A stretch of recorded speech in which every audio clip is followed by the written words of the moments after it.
Steve Austin again here on day 2 of our truths that help us see through the right lens, get the right perspective when we are sideways. So, as I communicated with you from day 1, that would have been yesterday, I will bring these short clips to you for the next 20 days.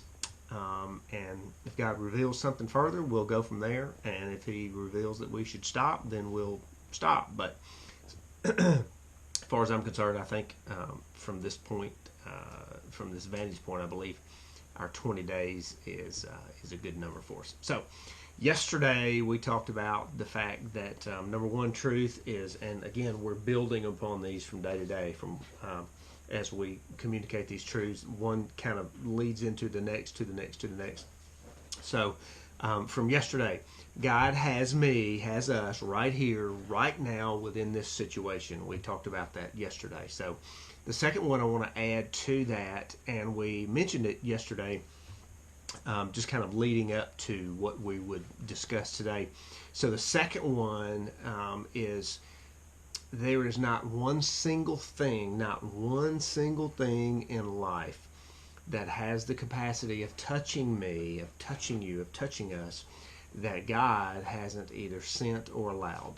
So what that means is, as we switch our lens from looking at God through life's lens to looking at life through God's lens, as we begin to choose God's lens over our lens of interpretation, we become encouraged. Why are we encouraged? Here's why. Because God, sitting in eternity, has already seen the totality of beginning of life and end of life. And somewhere we're on that timeline. He's in eternity. He's before, He's after, He's under, He's in. He has already seen all of this.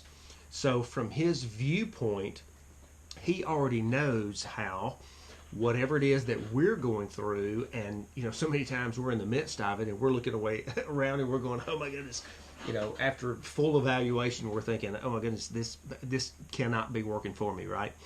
But in the midst of that time, choosing to see through God's lens, we know that because of His goodness, because of His love for us, because He works everything out for our good, that nothing can touch us that He hasn't either sent into our lives or allowed to come into our life. And we'll talk about that allowing a little bit later, and we'll talk about that through Job's experience, especially in session 5. We're really going to dive into that a little bit more. So God already sees the end result.